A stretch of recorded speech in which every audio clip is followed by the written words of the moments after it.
دوسری طرف سے فراز نے کچھ کہا۔ اوکے، بس میں تھوڑی دیر میں نکلتا ہوں ایئرپورٹ کے لیے۔ وہ رسٹ واچ میں ٹائم دیکھتے ہوئے بولا۔ کیا ہوا؟ یہ اچانک کہاں جا رہے ہو؟ موم، ایک شو کی ریکارڈنگ کے لیے ایمرجنسی میں ترکی جانا پڑ رہا ہے۔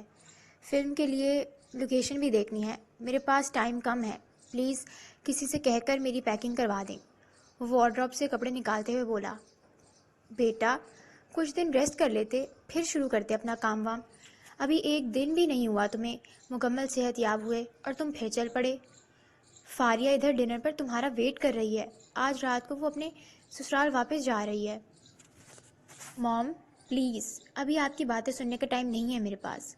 ڈیڈ کو بھی انفارم کرنا ہے، اور سوری ڈنر پر جوائن نہیں کر سکوں گا آپ لوگوں کو۔ فاریہ سے جا کر مل لیتا ہوں۔ آپ پلیز جلدی سے پیکنگ کروائیے میری۔ جلدی جلدی بولتا وہ کمرے سے باہر نکل گیا۔ فائزہ سکندر نے گہری سانس لیا اور اس کی پیکنگ کرنے لگی۔ ان کی سنتا ہی کب تھا وہ؟ اس کی کیفیت سونے جاگنے کے درمیان تھی۔ کئی پل اسی کیفیت میں گزرے۔ چند پل خالی خالی نظروں سے چھت کو دیکھتی رہی، پھر یکلخت ذہن میں کوئی جھماکا ہوا اور ذہن کے تاریک گوشوں میں روشنی سی پھیلتی چلی گئی۔ اس نے حیرانگی اور خوف سے ادھر ادھر دیکھا اور ایک جھٹکے سے اٹھ کر بیٹھ گئی۔ اس کے حواس پوری طرح سے بیدار ہو گئے تھے۔ وہ چہل قدمی کے لیے باہر نکلی تھی۔ پہاڑوں کے درمیان جھرنے کو دیکھ کر وہ اس طرف ہی جا رہی تھی کہ اچانک اپنے پیچھے آہٹ سنائی دی۔ اس سے پہلے وہ مڑتی، کسی نے پیچھے سے ہی اس کے منہ پر ہاتھ رکھ کر کھینچ لیا۔ خوف سے اس کی آنکھیں پھٹنے لگیں۔ ہاتھوں سے جد و جہد کرنے کا بھی موقع نہیں ملا، اور عجیب بو والا رومال اس کی ناک کے ساتھ اس سختی سے لگایا گیا کہ وہ لمحوں میں ہوش و خرد سے بیگانہ ہو گئی۔ اب ہوش آیا تو خود کو اس پتھروں اور اینٹوں سے بنے کمرے میں پایا۔ اس کے ذہن میں جھماکے ہو رہے تھے۔ وہ یہ تو جانتی تھی کہ اسے اغوا کر لیا گیا ہے، لیکن کیوں اور کس نے کیا؟ اغوا کرنے والے کے عزائم کیا تھے؟ ہوش کی سرحدوں میں قدم رکھتے ہی یہ سوال اس کے اندر ہلچل مچا رہے تھے۔ اس نے قریب پڑا اپنا دوپٹہ اٹھایا اور بھاگ کر سامنے لگی چھوٹی سی کھڑکی کی طرف بڑھی اور دونوں پٹ کھول کر باہر دیکھا تو وہاں مضبوط قسم کی گرل لگی ہوئی تھی جو کہ فرار کے سارے راستے مسدود کرتی تھی۔ اس نے گھبرائی پریشان کن نظروں سے گرل میں سے نظر آتے مناظر کو دیکھ کر وقت کا اندازہ لگانے کی کوشش کی۔ جس وقت وہ باہر نکلی تھی دھوپ کا کوئی نام و نشان نہیں تھا، مگر اب سورج سوا نیزے پر تھا۔ اس کی سنہری روپیلی شعاؤں کا عکس نگاہوں کو خیرہ کر رہا تھا۔ منظر اگرچہ دلکش تھا، سامنے بہتی ندی بھی نظر آ رہی تھی جو کہ ارد گرد کے پہاڑوں سے بہتے جھرنوں سے وجود میں آئی تھی۔ وہ پریشانی، اضطراب، گھبراہٹ اور انتشار کا شکار تھی۔ مناظر کی دلکشی نے بھی اس پر کوئی اثر نہیں کیا۔ یہ جگہ بھی اسے نئی لگی۔ پتہ نہیں گرینی کے گھر سے کتنا دور تھی وہ۔ کون اغوا کر سکتا ہے مجھے؟ علی؟ دل میں پہلا خیال اس کا آیا، کیونکہ وہی تھا جس کی نظریں 3 دن سے بدلی ہوئی تھیں، اور پھر وہ صاف صاف اپنے جذبات بھی تو اس پر آشکار کر چکا تھا۔ تو کیا وہی؟ نہیں نہیں، میں اس کے گھر میں مہمان ہوں، وہ ایسی گھٹیا حرکت نہیں کر سکتا۔ دل میں آئے خیال کو دماغ نے رد کر دیا تھا۔ تو پھر دوسرا کون؟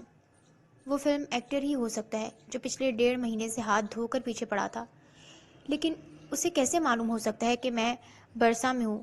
او گاڈ، اس کے مینیجر نے مجھے ہوٹل میں دیکھا، کہیں وہ میرے پیچھا کرتا یہاں تک تو نہیں آ گیا؟ خوف کی ایک سرد لہر اس کے جسم میں دوڑ گئی۔ وحشت زدہ ہو کر اس نے کمرے کے دروازے کو اپنے نازک ہاتھوں سے پیٹ ڈالا۔ دروازہ بہت بھاری تھا، لکڑی کا تھا یا پتھر کا وہ سمجھ نہیں پائی۔ الٹا ہاتھ دکھنے لگے۔ وہ بدحواسی سے پورے کمرے میں چکرانے لگی۔ کمرہ جدید انداز میں سجایا گیا تھا۔ فرنیچر، پردے، صوفے، کارپٹ سب قیمتی اور دیدہ زیب تھا۔ وہ بے جان انداز میں بیڈ پر بیٹھی تھی۔ اسی پل باہر سے لاک کھولنے کی آواز آئی۔ دھڑکنوں کے بے ہنگم شور میں اس کا پورا وجود سماعت بن گیا۔ اگلے ہی لمحے دروازہ کھلا۔ جو شخصیت اندر داخل ہوئی اسے دیکھ کر فاطمہ عبد الرحمن کی سانس سینے میں اٹک گئی۔ پتھرائی ہوئی نگاہوں سے اس شخص کو دیکھی گئی جو بڑی شان سے چلتا ہوا اس کے قریب آیا۔ بلیک پینٹ پر ریڈ دھاری دھار شرٹ پہنے، ریڈ گوگلز لگائے وہ اپنی تمام وجاہت اور سمارٹنس کے ساتھ سامنے کھڑا وحشت ناک نگاہوں سے اسے گھور رہا تھا۔ آپ؟ وہ سراسیمگی سے اٹھ کھڑی ہوئی تھی۔ ہاں میں۔ تمہیں کیا لگا ترکی بھاگ آئی تو مجھ سے بچ جاؤ گی؟ میرے پروپوزل کو ریجیکٹ کر کے تم نے میری توہین کی ہے، اور اپنی توہین تو میں کبھی بھی برداشت نہیں کر سکتا۔ اس کا لہجہ، اس کی آنکھیں مسلسل شعلے برسا رہی تھیں۔ بڑی نیک پارسا بنتی ہو، میرے ساتھ تعلق بنانا نہیں تھا، لیکن دوسروں کے لیے تمہارا ایسا کوئی اصول نہیں۔ بتاؤ کیوں؟ اور کس رشتے سے اس پروفیسر کے ساتھ یہاں عیاشی کر رہی تھی؟ بولو۔ وہ بولا نہیں، پھنکارا تھا۔ وٹ؟ لو عیاشی پہ نیلگو آنکھوں میں یکلخت آگ دہک اٹھی۔ سارا خوف کہیں جا سویا، وہ بے پھر کر بولی، شٹ اپ! دماغ تو صحیح ہے آپ کا؟ میرا تو صحیح ہے، بس تمہارا ہی صحیح کرنا ہے، وہ اسے گھورتے ہوئے بولا۔ کیا بکواس ہے یہ؟ وہ چلائی۔ میں نے آج تک اپنی بات سے کبھی کسی انکار کرتے نہیں دیکھا، نہ سنا، مگر تم نے ایک بار نہیں، بار بار انکار کیا، میری عزت نفس، میری جذبات کی توہین کی۔ تمہیں میرا پروپوزل انڈیسنٹ لگا تو میں نے پھر تمہیں ڈیسنٹ پروپوزل دیا، مگر تم نے اسے بھی ریجیکٹ کر دیا۔ اس 2 کے پروفیسر کو مجھ پر ترجیح دی۔ اس سے افیئر چلاتے وقت تمہیں حرام حلال جائز ناجائز یاد رہا؟ میں بد کردار ہوں، بد کردار لڑکی ڈیزرو کرتا ہوں، یہی کہا تھا نا تم نے؟ سو اپنے بارے میں کیا خیال ہے تمہارا؟ سرخ آنکھوں سے اسے گھورتے ہوئے بولا، مجھے آپ کی کوئی بھی فضول بات نہیں سننی، جانے دے مجھے۔ وہ متوحش ہو کر دروازے کی طرف لپکی جو کہ کھلا ہوا تھا۔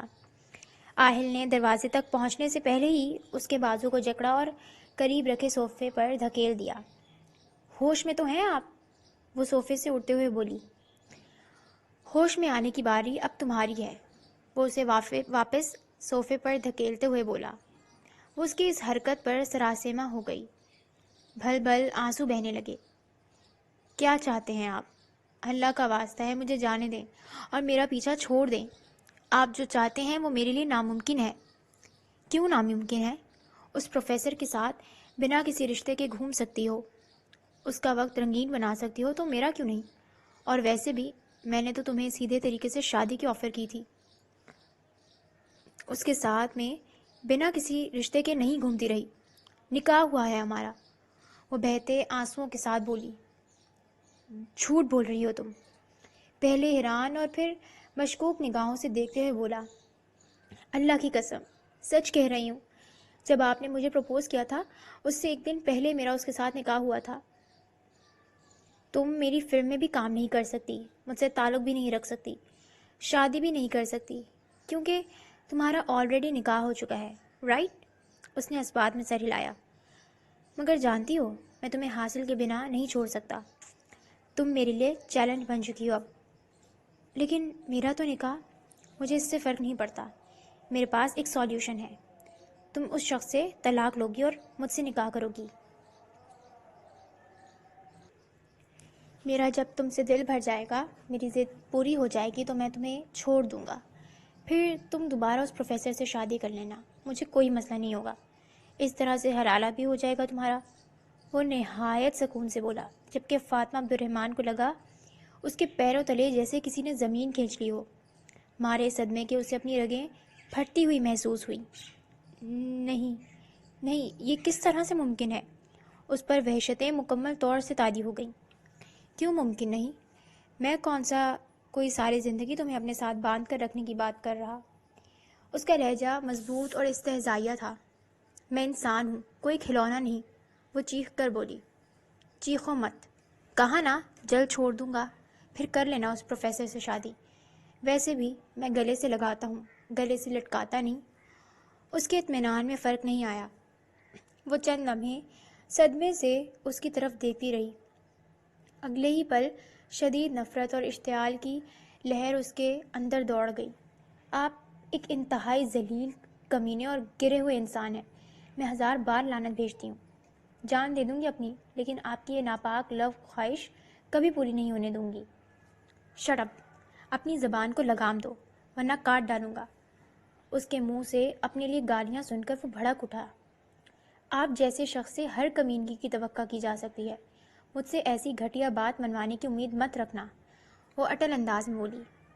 ایسا کیا ہے اس میں جو مجھ میں نہیں؟ سلگتی ہوئی نظروں سے اس کی طرف دیکھتے ہوئے پوچھا۔ عزت، عورت کی عزت کرتا ہے وہ، جبکہ آپ جیسے کریکٹر لیس فلم سٹار کے نزدیک عورت صرف کھلونا ہے۔ تو میں نے کون سا کھیل کھیل لیا تم سے؟ نگاہیں گہری تھیں اس کی، اندر تک جھانکنے والی۔ Shut up! فاطمہ کا چہرہ غصے سے سرخ ہو گیا۔ تو تم میری بات نہیں مانو گی؟ کبھی نہیں، وہ نڈر انداز میں بولی۔ اس کے رویے اور خطرناک ارادوں کے باوجود وہ خوفزدہ نہ ہوئی، بلکہ بہت جلد خود کو سنبھال چکی تھی اور فیصلہ کر چکی تھی کہ مار دے گی یا مر جائے گی، مگر اس درندے نما انسان کے عزائم کی تکمیل نہیں ہونے دے گی۔ انسان جب تک کسی فیصلے یا انجام کا سوچ نہ لے، وہ کشمکش اور پریشانی میں مبتلا رہتا ہے۔ جب دماغ فیصلے کی مہر دل پر لگا دے تو منتشر و بے اوساں اعصاب اعتدال پر آ کر پرسکون ہو جاتے ہیں۔ فاطمہ کی حالت بھی کچھ ایسی ہی ہو چکی تھی۔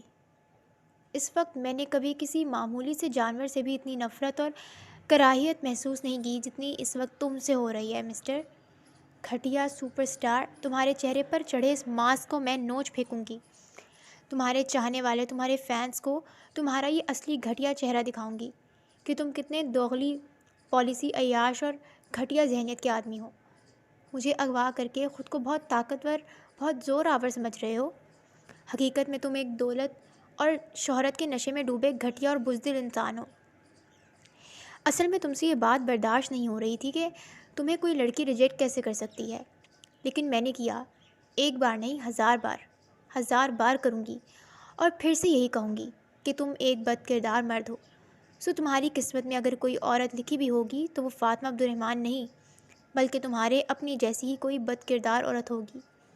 وہ غصے اور نفرت کے جنون میں مسلسل بولتی جا رہی تھی۔ بکواس بند کرو اور اپنی حد میں رہو، مجھے حیوان بننے پر مجبور مت کرو۔ فاطمہ کے جملوں اور نفرت بھرے انداز نے اس کے وجود میں آگ بھر دی۔ اس کے پور پور سے چنگاریاں نگلنے لگیں۔ تم حیوان ہی ہو، مزید کیا بنو گے؟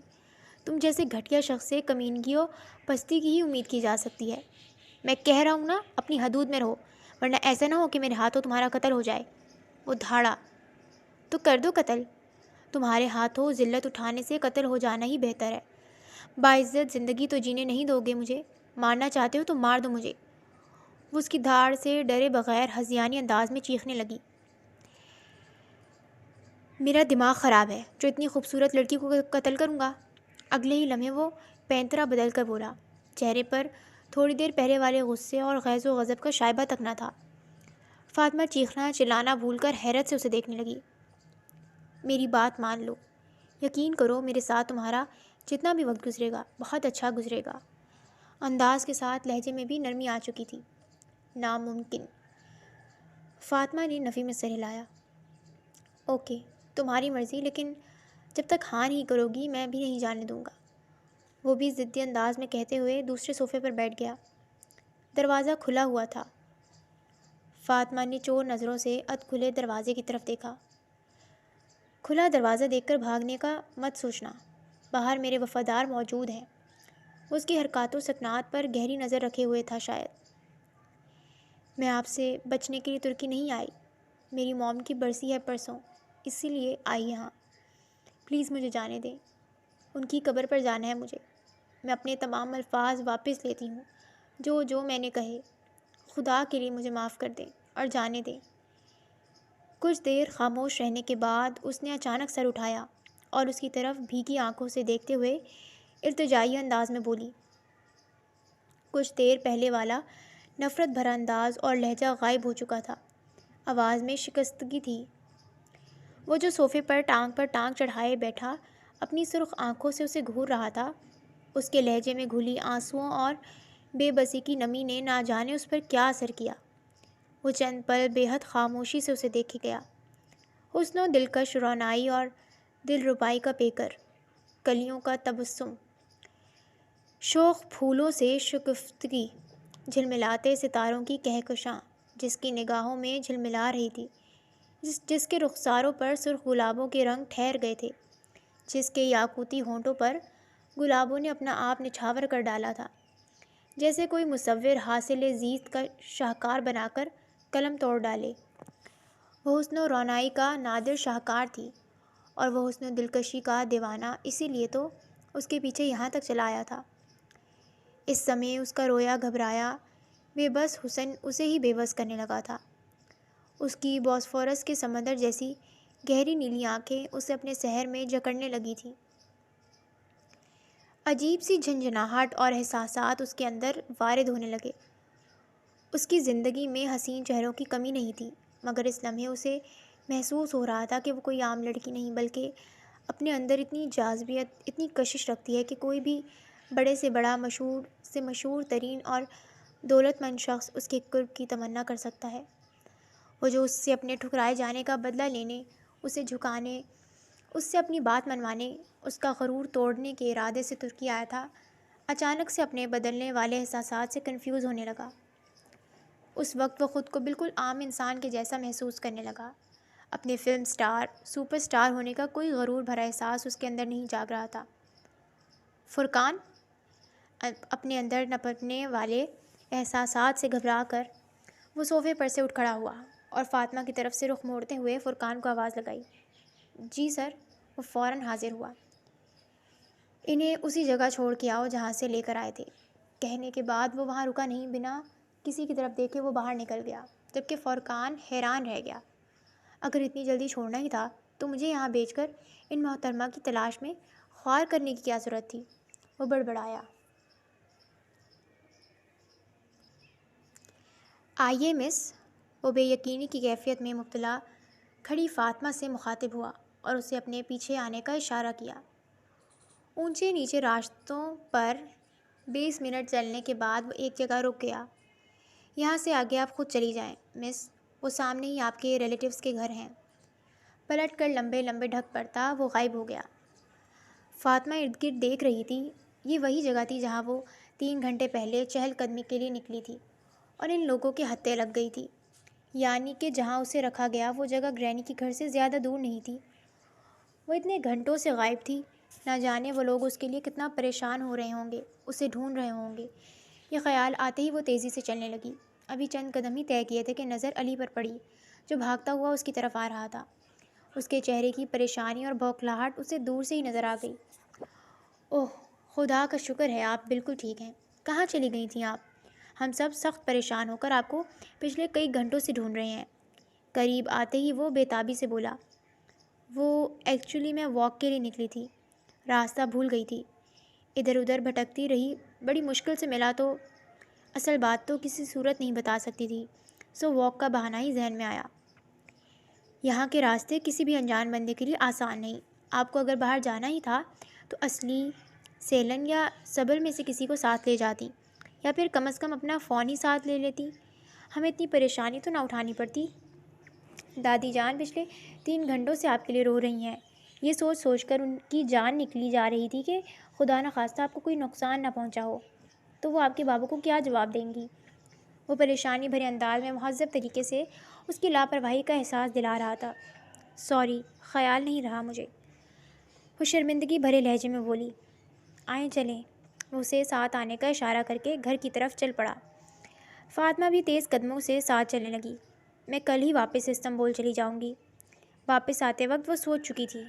جب علی کے پیچھے گھر میں داخل ہوئی تو سب کے شدید پریشان چہرے دیکھ کر اسے صحیح معنوں میں شرمندگی ہوئی اور اکیلے باہر نکلنے والی اپنی غلطی کا احساس ہوا۔ رات کو وہ حانم خاتون سے کہنے ہی والی تھی کہ اسے واپس بھجوانے کا بندوبست کریں۔ اسرا آنٹی کی کال نے اس کی مشکل آسان کر دی۔ فاطمہ، میں میوج اور حلوق کل تمہیں لینے آ رہے ہیں، کیونکہ پرسوں تمہاری امی کی برسی ہے، پھر برسی کے 2 دن بعد تم نے واپس پاکستان چلے جانا ہے، اس لیے اب جتنا ٹائم تم یہاں ہو ہمارے ساتھ گزارو۔ فاطمہ نے سکون کی سانس لی۔ حانم خاتون اسے اتنی جلدی بھیجنے پر راضی نہیں تھی، مگر اس کی امی کی برسی کا سن کر وہ خود بھی ساتھ جانے کو تیار ہو گئی تھیں۔ آہل نامی آصف کا خوف مسلسل ذہن پر سوار تھا۔ اگرچہ اس شخص نے بنا کوئی نقصان پہنچائے اسے چھوڑ دیا تھا، جس کی امید وہ نہیں کر رہی تھی، اس نے بنا نقصان پہنچائے چھوڑ دیا تھا تو یقیناً وہ اسے دوبارہ بھی نقصان پہنچانے کا نہیں سوچے گا، مگر پھر بھی نہ جانے کیوں دل میں اس کا خوف کنڈلی مار کر بیٹھ گیا تھا۔ وہ اسرا آنٹی اور حلوق انکل کے آنے تک دوبارہ گھر سے باہر کہیں نہیں جانا چاہتی تھی، مگر ایمنے آنٹی، اسلحان اور سیلن اسے بے حد اصرار کر کے برسا میں واقع آئنگول نامی سب سے مشہور شاپنگ سینٹر لے گئے۔ آئنگول شاپنگ سینٹر ترکی کا سب سے بڑا بیرونی شاپنگ سینٹر تھا۔ اس شاپنگ سینٹر میں کئی سارے قیمتی برانڈز کی فروخت کی دکانیں تھیں۔ یہاں سے کچھ خریداری کرنے کے بعد وہ ظفر پلازا گئیں۔ یہ شاپنگ سینٹر برسا کی مصروف ترین سڑک پر واقع تھا۔ یہ ایک ایسی عمارت تھی جس میں 2 عمارتیں شامل تھیں۔ اسے نہایت ہی جدید انداز میں ڈیزائن کیا گیا تھا۔ شام کا ٹائم تھا تو پورا شاپنگ سینٹر روشنیوں سے جگمگا رہا تھا۔ فاطمہ کے روکنے کے باوجود انہوں نے اس کے لیے بہت سارے گفٹس لیے تھے۔ فاطمہ نے ان کا احسان اتارنے کی چھوٹی سی کوشش کرتے ہوئے اپنی 2 کافی مہنگی اور دوسرے دن حلوق انکل، اسرا آنٹی اور میوج اسے لینے پہنچ گئے۔ ان سب کی محبتوں، خلوص چاہتوں کا قرض لیے وہ شکریہ کا چھوٹا سا لفظ بول کر استنبول کے لیے روانہ ہو گئی۔ ایک بار پھر سے ہانم خاتون اور ان کا پوتا علی اس کے ساتھ تھے۔ علی تو استنبول میں ہی رہتا تھا، وہاں کسی کمپنی میں ملازمت کر رہا تھا۔ برسی سے ٹھیک 2 دن بعد اس کی پاکستان کی فلائٹ تھی۔ اس کی روانگی سے پہلے علی اس سے ملنے آیا، اپنی کہی باتوں کی معافی مانگی اور کہا، فاطمہ، میرے دل میں آپ کے لیے بہت عزت، بہت محبت ہے۔ میری ہمیشہ یہی دعا رہے گی کہ آپ اپنے ہم سفر کے ساتھ خوش رہیں، لیکن اگر زندگی کے کسی موڑ پر بھی میری ضرورت پڑے، بس ایک بار کانٹیکٹ کر لینا، 7 سمندر پار بھی پہنچ جاؤں گا۔ اس نے اپنا کارڈ اس کی طرف بڑھایا، جسے نہ چاہتے ہوئے بھی وہ تھام گئی۔ آخر کو اس کے گھر میں مہمان رہی تھی۔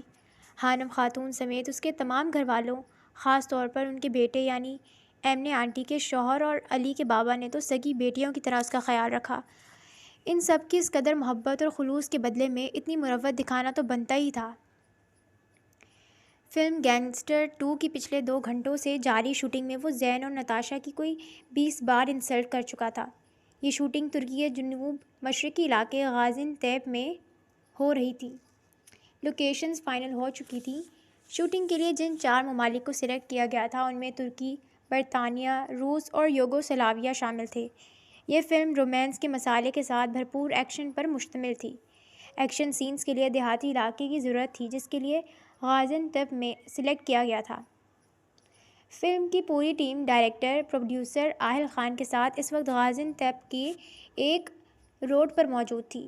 نتاشا دلال اور زین سکندر پہ ایک گانا پکچرائز کیا جا رہا تھا۔ لوگوں کی بڑی تعداد شوٹنگ دیکھنے کے لیے وہاں جمع تھی، جن میں ملکی، غیر ملکی کئی لوگ شامل تھے۔ 1 گھنٹہ ہو گیا تھا، گانے کا ایک بھی سین اوکے نہیں ہو پا رہا تھا۔ آہل نتاشا اور زین کے ڈانس اسٹیپس سے مطمئن نہیں ہو پا رہا تھا، اسی لیے بار بار ری ٹیک کروا رہا تھا۔ اس صورتحال سے زین اور نتاشا بھی جھنجھلا چکے تھے، لیکن ڈائریکٹر سے چپ چاپ ڈانٹ کھا رہے تھے۔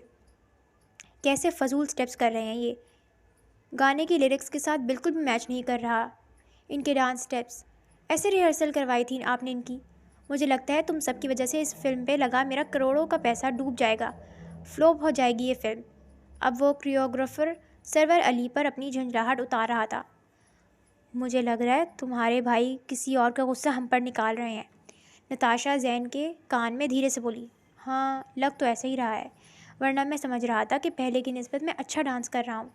آہل کے رویے سے وہ مایوس ہو رہا تھا، کیونکہ اس سے پہلے شوٹنگز کے دوران اس نے اپنے بھائیوں کے ساتھ ایسا سلوک کبھی نہیں کیا، مگر آج وہ کسی قسم کی رعایت کے موڈ میں نہیں لگ رہا تھا۔ یہ تم لوگ وہاں آرام سے کھڑے کیا کھسر پھسر کر رہے ہو؟ اپنی بری ایکٹنگ سے یہ فلم فلاپ کرواؤ گے کیا؟ کروڑوں روپے لگے ہوئے ہیں میرے اس فلم پہ۔ 10 بار کی کہی بات کو پھر سے دہرایا۔ اگر تم لوگوں کی ناقص کارکردگی کی وجہ سے یہ فلم فلاپ ہوئی اور میرا کروڑوں کا پیسہ ڈوبا نا، تو مجھ سے برا کوئی نہیں ہوگا۔ ماتھے پہ بل ڈالے وہ ان دونوں کو وارننگ دے رہا تھا۔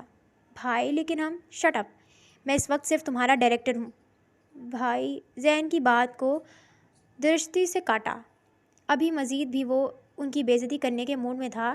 یک لخت دھوئے جیسے سفید بادلوں نے ہر چیز کو ڈھانپنا شروع کر دیا۔ شوٹنگ دیکھنے کے لیے آیا ہوا ہجوم منتشر ہونے لگا۔ سر پیک اپ کریں، کسی وقت بھی یہ بادل برسنا شروع ہو جائیں گے۔ فرقان نے اس کے پاس آ کر کہا۔ ہاں پیک اپ کرو، آج کا دن تو برباد ہو گیا۔ موسم خراب نہ بھی ہو تب بھی آج کا گانا ریکارڈ نہیں ہونے والا، کیونکہ ان دونوں نالائق ہیرو ہیروئن کو ابھی مزید ریہرسل کی ضرورت ہے۔ وہ سخت کوفت بھرے انداز میں بولا۔ ابھی وہ لوگ پیک اپ کرنے ہی والے تھے کہ آسمان پر جمع ہونے والے سفید اور سیاہ بادلوں نے بنا وارننگ کے برسنا شروع کر دیا تو پوری ٹیم بوکھلا گئی اور تیزی سے چیزیں سمیٹنے لگی۔ اس کے سیکنڈ سیمسٹر کی پڑھائی شروع ہو چکی تھی۔ ڈاکٹر طارق نیازی نے ان لوگوں کو اسائنمنٹ دیا تھا جو ارتضیٰ حسن کی جگہ پڑھانے آئے تھے۔ امریکہ سے پی ایچ ڈی کر کے آئے ان پروفیسر کو وہ نئے سیمسٹر کے آغاز سے ہی اپنی کارکردگی سے متاثر کرنا چاہتی تھی۔ بعض چیزوں کے بارے میں وہ ارتضیٰ سے مدد لینا چاہتی تھی، اسی لیے اس رات اس نے ارتضیٰ کو فون کیا۔ اس سیمسٹر کا یہ پہلا اسائنمنٹ ہے اور میں چاہتی ہوں بہت اچھا بنے۔ جواب میں وہ قہقہہ لگا کے ہنس پڑا۔ اچھا، تو یہ ساری محنت ڈاکٹر صاحب کو امپریس کرنے کے لیے کی جا رہی ہے کہ وہ نئے سیمسٹر کی ابتدا سے ہی ہماری مسز کی ذہانت اور قابلیت سے بری طرح امپریس ہو جائیں۔ کہ تمہیں اپنی تعریفیں سننے کا زیادہ شوق نہیں ہوتا جا رہا لڑکی؟ وہ شرارتی لہجے میں چھیڑ رہا تھا۔ ہاں، آپ نے تو جیسے میری تعریفوں کے پل باندھے ہوئے ہیں نا۔ خود تو نمبر دینے میں کنجوسی کرتے تھے، اب چاہتے ہیں کہ پروفیسر نیازی بھی کم مارکس دیں۔ یہ ارتضیٰ کے ہی بخشے گئے اعتماد کا نتیجہ تھا جو وہ منہ پر بول گئی۔ جواباً اس کا قہقہہ بے ساختہ تھا۔ محترمہ، نکاح کے بعد اتنی تو تعریفیں کر چکا ہوں میں آپ کی، اگر پل بنانا ہے تو وہ آپ بے فکر رہیں، رخصتی کے بعد بہت بڑا پل تعمیر کروں گا، بس آپ موقع دے دینا۔ اور رہی بات مارکس کی تو اس کی بھی تلافی کر دوں گا، فل کیا ایکسٹرا مارکس بھی دیا کروں گا، وہ شوخ لہجے میں کہہ رہا تھا۔ میں ان تعریفوں کی بات نہیں کر رہی، وہ سٹ پٹا کر جلدی سے بولی۔ تو پھر کن تعریفوں کی بات کر رہی ہیں آپ؟ ارتضیٰ کا انداز تنگ کرنے والا تھا۔ قابلیت اور ذہانت کی، وہ برا ماننے کے انداز میں بولی۔ او ہو، قابلیت اور ذہانت، وہ ہنسا۔ اس کی تو کیا ہی بات ہے، قابلیت ذہانت، بلکہ بے وقوفی سے بھی ہم تو آلریڈی امپریس ہیں، کسی اور کو کرنے کی کیا ضرورت ہے؟ اشارہ اس کے پیپر ڈراپ کرنے والی بات کی طرف تھا۔ وہ ایک بار پھر سے شرمندہ ہو گئی۔ کاش نہ ان سے ہیلپ مانگنے کی غلطی کرتی اور نہ پھر اس غلطی کو سدھارنے کے لیے پیپر چھوڑنا پڑتا۔ میرا مقصد انہیں امپریس کرنا نہیں، اچھی اسائنمنٹ بنانا ہے۔ اچھی اسائنمنٹ دیکھ کر امپریس تو ہو ہی جائیں گے۔ خیر آ جاؤ اسکائپ پر، جو سمجھنا ہے سمجھا دیتا ہوں۔ کافی دنوں سے دیکھا نہیں تمہیں، سو دیکھ بھی لوں گا اور تھوڑی بہت رومانٹک باتیں کرنے کی پریکٹس بھی کر لوں گا، سرشار لہجے میں مسکراتے ہوئے بولا۔ فاطمہ جھیپ سی گئی۔ ویڈیو کال ضروری ہے کیا؟ آڈیو سے کام نہیں چل سکتا؟ اسے پتہ تھا سمجھائے گا کم دیکھے گا زیادہ۔ وہ کیوں، ویڈیو میں کیا مسئلہ ہے؟ اس نے زیر لب مسکراتے ہوئے مصنوعی حیرت سے کہا۔ مسئلہ تو وہ سمجھ ہی چکا تھا، جانتا تھا۔ اس کا وارفتگی بھری نظروں سے دیکھنا فاطمہ کو پزل کر دیتا تھا۔ نہیں، مسئلہ تو کوئی نہیں، بس ایسے ہی کوئی بہانہ سمجھ نہیں آیا۔ آپ بس اسی کال پر سمجھا دیں، ویڈیو کال پر تمہیں زیادہ اچھے سے سمجھ آئے گی نا۔ چلو جلدی سے آ جاؤ ویڈیو کال پر۔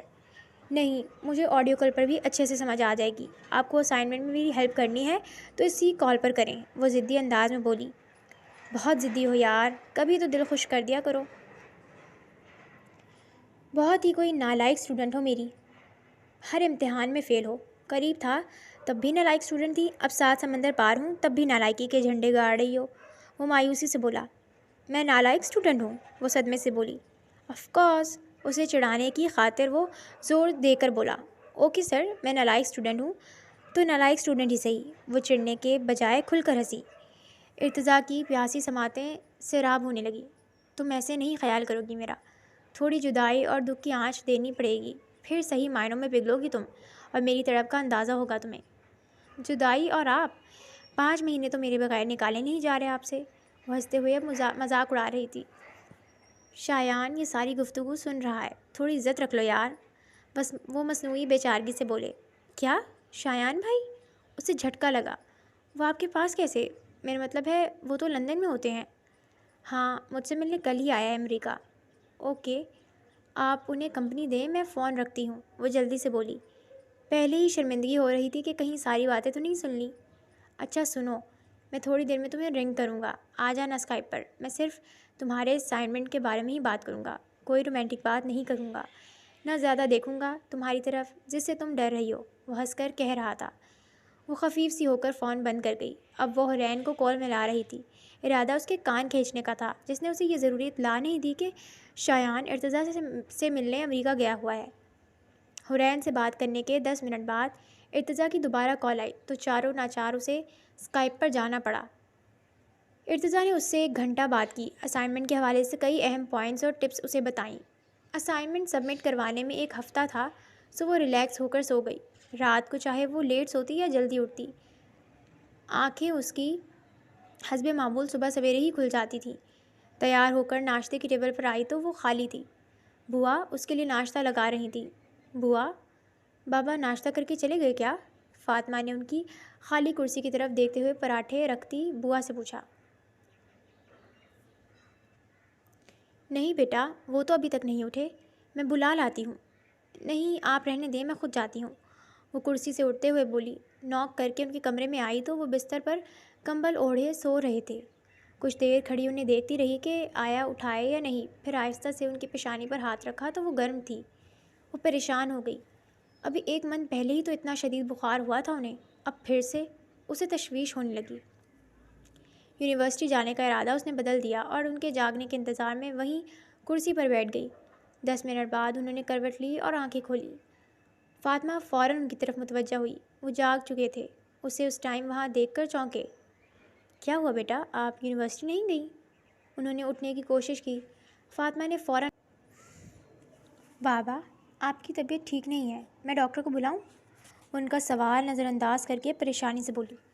ارے نہیں بیٹا، معمولی سا بخار ہے، میں میڈیسن لے لوں گا، آپ کو دیر ہو رہی ہے، آپ جاؤ یونیورسٹی، وہ ملائمت سے بولے۔ نہیں بابا، میں چھٹی کر لوں گی آج، اور آپ بھی آفس نہیں جائیں گے، آپ کی طبیعت بالکل ٹھیک نہیں ہے، میں ڈاکٹر کو فون کرتی ہوں، وہ اٹھنے لگی۔ عبدالرحمن صاحب نے اس کا ہاتھ پکڑ کر روک دیا۔ بیٹا، میں کہہ رہا ہوں نا، مجھے ہلکا سا بخار ہے، ڈاکٹر کی ضرورت نہیں، میڈیسن میں لے لوں گا، آپ یونیورسٹی جاؤ، آپ کی پڑھائی سٹارٹ ہو چکی ہے، پہلے بھی 1 پیپر مس ہو گیا تھا آپ کا، سو اب میں نہیں چاہتا کہ آپ کی پڑھائی ذرا بھی ہرج ہو، وہ اسے سمجھاتے ہوئے بولے۔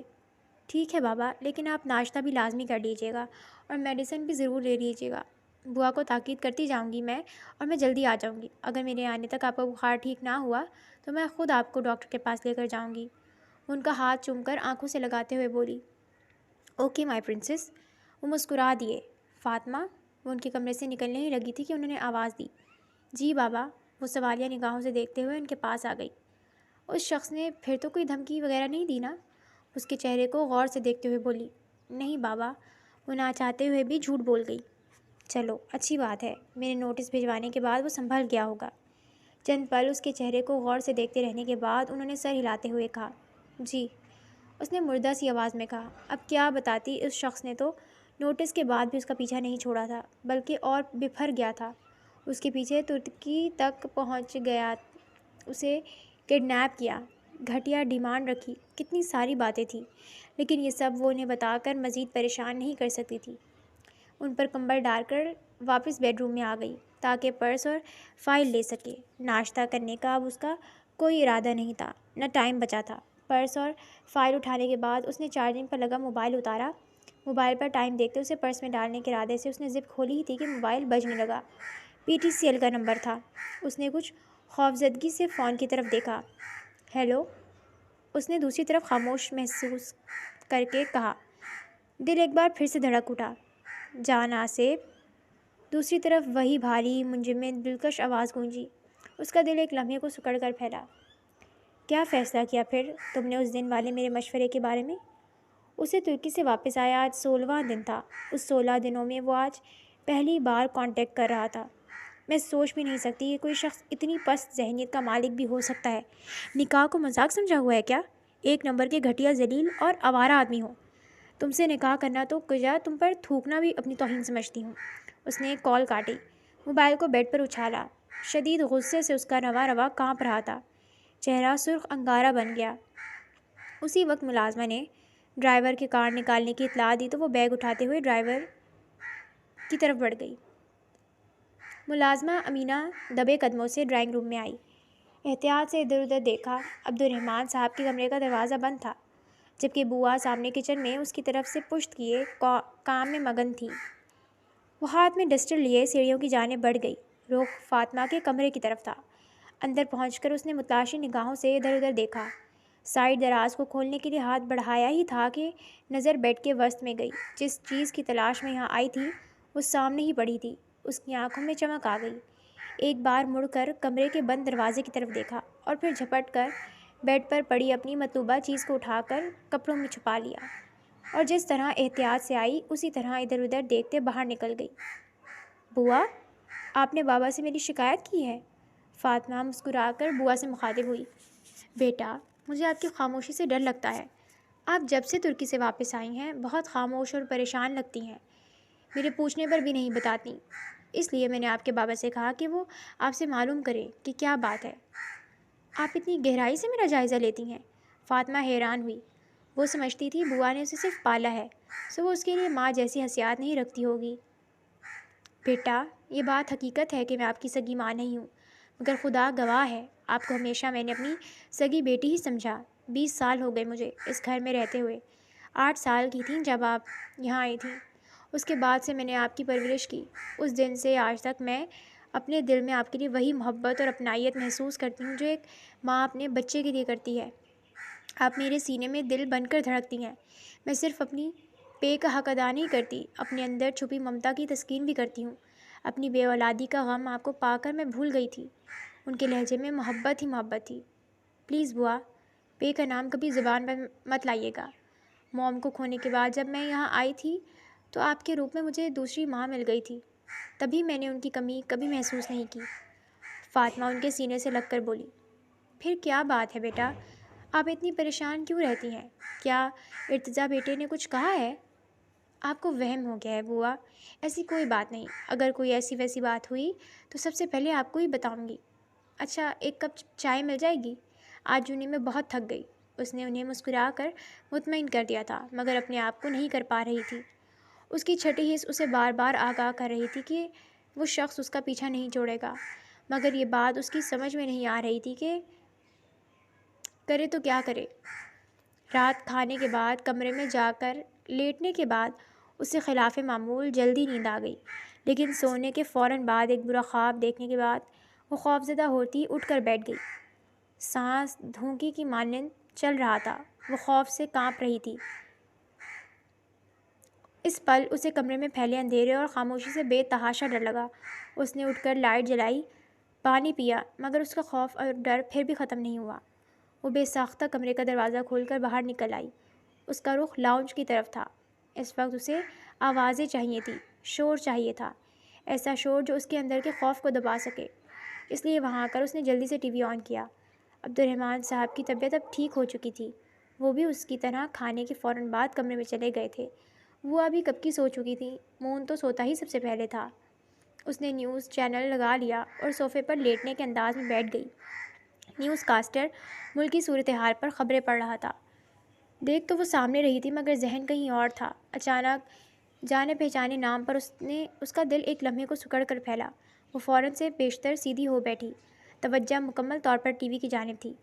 ناظرین، معروف فلم سٹار آہل سکندر خان، ترک صدر رجب طیب اردوغان کی اہلیہ ایمن اردوغان سے ملاقات کے بعد شہ سرخیوں میں ہیں اور سوشل میڈیا پر ٹرول کر رہے ہیں۔ تفصیلات کے مطابق آہل خان ان دنوں اپنی فلم گینگسٹر 2 کی شوٹنگ کے سلسلے میں ترکی میں موجود ہیں، جہاں خاتون اول کے ساتھ دیکھے گئے۔ کہا جا رہا ہے کہ خاتون اول نے انہیں کافی پر بلایا اور ایک دن پہلے اپنے ٹویٹر پر تصاویر بھی شیئر کیں۔ انہوں نے لکھا، میں نے استنبول میں عالمی شہرت یافتہ اداکار، ہدایت کار اور فلم ساز سے ملاقات کی۔ مجھے یہ جان کر خوشی ہو رہی ہے کہ آہل سکندر خان اپنی نئی فلم گینگسٹر 2 کی شوٹنگ ترکی کے مختلف علاقوں میں کر رہے ہیں۔ ساتھ ہی اسکرین پر تصویر بھی دکھائی جا رہی تھی جس میں وہ حجاب میں ملبوس خوبصورت خاتون ایمن اردوغان کے ساتھ ان کے گھر کے ٹیرس پر کھڑے تھے، جبکہ ایمن اردوغان مسکراتے ہوئے اسے کوئی بات کہہ رہی تھیں۔ میری طرف تو کس قدر بے باکی بھرے انداز میں مکروہ نگاہوں سے دیکھتا ہے اور ان خاتون کے سامنے کیسے عزت و احترام سے نگاہیں جھکائے کھڑا ہے، گھٹیا شخص، وہ بڑبڑائی۔ کچھ دیر بعد وہ ٹی وی بند کر کے کمرے میں آ گئی۔ ذہن میں مختلف سوچیں چل رہی تھیں۔ میرے انکار سے کہیں وہ شخص مجھے یا ارتضیٰ کو کوئی نقصان نہ پہنچا دے، یہ خیال بار بار دماغ میں گردش کر رہا تھا. کیا مجھے ارتضیٰ کو بتا دینا چاہیے؟ وہ اپنے آپ سے سوال کر رہی تھی. دل اور دماغ ایک دوسرے کی مخالف سمت میں چل رہے تھے. دل کہہ رہا تھا بتا دو ارتضیٰ کو، وہ تمہارا محرم ہے، تم سے محبت کرتا ہے، تمہیں کبھی غلط نہیں سمجھے گا، تمہیں لازمی پروٹیکٹ کرے گا. مگر دماغ روک رہا تھا. نہیں، اگر اس نے تمہاری بات کو تمہارے انداز سے دیکھنے کے بجائے کسی اور انداز سے دیکھا، وہ تم پر بھروسہ کرتا ہے، کہیں تمہارا کردار اس کی نگاہ میں مشکوک نہ ہو جائے، سو بہتر یہ ہے اس بات کو دل میں دبا دو. اگر وہ شخص باز نہ آئے، اوچھے ہتھ کنڈے استعمال کرے، کوئی چارہ باقی نہ رہے، تب بتاؤ. مگر بہت سوچنے کے بعد دل کی آخری دلیل نے اسے فیصلہ دل کے حق میں ہی کرنے پر مجبور کر دیا. اگر ارتضیٰ کو یہ بات کہیں اور سے پتہ چل گئی تو تب کیا تمہارا کردار اس کی نظر میں مشکوک نہیں ہو جائے گا؟ تم نے اس سے یہ سب چھپایا، کیا وہ یہ بات برداشت کرے گا؟ نہیں، مجھے بتا دینا چاہیے ارتضیٰ کو. بالآخر وہ دل کی سنتے ہوئے اٹھی. موبائل کی تلاش میں ادھر ادھر نظریں دوڑائیں. 10 منٹ میں اس نے پورا کمرہ چھان مارا، مگر موبائل ہوتا تو ملتا نا. آخر گیا کہاں؟ وہ پریشانی سے سوچنے لگی. ذہن پر زور دیا تو یاد آیا کہ صبح اس گھٹیا انسان کی کال کے وقت اس نے آف کر کے بیڈ پر اچھالا تھا، مگر اب بیڈ تو کیا پورے کمرے میں کہیں نہیں تھا. وہ پریشانی سے ماتھا مسلنے لگی. آہل، کب واپس آ رہے ہو؟ سکندر خان نے اسے فون لگایا. بس ڈیڈ، 40% شوٹنگ یہاں کمپلیٹ ہو چکی ہے، باقی کی اپنے ملک میں کریں گے. آج رات کی فلائٹ سے واپس آ رہے ہیں ہم. اپنی ماں سے بات کرو، تمہارے لیے بہت فکر مند رہتی ہے. سکندر خان نے فون فائزہ سکندر کی طرف بڑھاتے ہوئے کہا. ہیلو موم. آہل، کب آ رہے ہو؟ اتنے دن ہو گئے بیٹا. تمہاری طبیعت تو اب ٹھیک ہے نا؟ وہ فکر مندی سے پوچھ رہی تھی. Of course mom, I am fit. آج رات 11 بجے کی فلائٹ سے. اچھا ٹھیک ہے، خیر خیریت سے آؤ. اپنا اور اپنے بھائی کا خیال رکھنا. انہوں نے فون سکندر خان کی طرف بڑھا دیا. کیا سوچ رہی ہو بیٹا؟ عبد الرحمن صاحب فاطمہ سے مخاطب ہوئے، جو لان میں کھلے پھولوں کو بڑے غور سے دیکھ رہی تھی. کچھ نہیں بابا، پھولوں کو دیکھ رہی ہوں. کتنے خوبصورت لگ رہے ہیں نا، شاخ پہ لگے ہوئے. اگر کوئی بے رحم ہاتھ انہیں شاخ سے جدا کر دے تو یہ مرجھا کر ختم ہو جائیں گے، اپنا رنگ، اپنی خوشبو کھو دیں گے. لوگ اتنے ظالم کیوں ہوتے ہیں بابا؟ اس کے دل کا کرب لہجے میں سمٹ آیا. فاطمہ، کوئی پریشانی ہے کیا؟ دیکھو بیٹا، مجھ سے چھپانا نہیں. وہ انہیں بہت مزمل اور تھکی تھکی سی لگی. آنکھوں کی سرخی بے خوابی کا نشان تھی. اوپر سے اس کے لہجے نے انہیں پھر سے تشویش میں مبتلا کر دیا تھا. نہیں تو بابا، ایسی کوئی بات نہیں، آپ پریشان مت ہوں. میں تو ایسے ہی پھولوں کو دیکھ کر جو ذہن میں آیا کہہ دیا. وہ سنبھل کر بولی اور انہیں مطمئن کرنے کو چہرے پہ مسکراہٹ سجا لی. آپ کہتی ہیں تو مان لیتا ہوں. اچھا بیٹا، میں تو بھول ہی گیا تھا کہ کیا کہنے آیا تھا آپ سے. وہ میرا بزنس پارٹنر ہے نا، ظفر کاظمی، اس کے یہاں پارٹی ہے، انویٹیشن دیا ہے، کہا ہے کہ ضرور آؤں. آپ کو ساتھ لانے کا بھی خاص طور پر کہا ہے. آپ تو جانتی ہیں آپ کی ممی کی بیماری کے ٹائم میں بزنس کو بالکل ٹائم نہیں دے پایا. وہ خود ہی اکیلے سنبھالتے رہے، بلکہ ان کے شیئرز بھی زیادہ ہیں، لیکن انہوں نے کبھی مجھے نہیں جتایا. جتنے پیسوں کی بھی مجھے ضرورت پڑی، انہوں نے پروفٹ میں سے میرے حصے سے بھی زیادہ دیے. ان کے احسانات ہیں مجھ پر. اتنے خلوص سے بلایا ہے تو نہ جانا بد اخلاقی ہوگی. آپ بھی ساتھ چلنا، تھوڑا مائنڈ بھی فریش ہو جائے گا. بابا، آپ تو جانتے ہیں مجھے پارٹیز وغیرہ میں کوئی انٹرسٹ نہیں. وہ بیزاری سے بولی. بیٹا، یہی تو عمر ہوتی ہے لوگوں میں گھلنے ملنے کی، فرینڈز بنانے کی. حرین کے علاوہ آپ نے کوئی دوست بنائی ہی نہیں. اگر آپ لوگوں سے ملیں گی، نئی فرینڈز بنائیں گی، تو آپ کا ذہن بھی بڑھ جائے گا. ورنہ مجھے تو آپ کو اس طرح دیکھ کر بہت ٹینشن ہونے لگی ہے آج کل.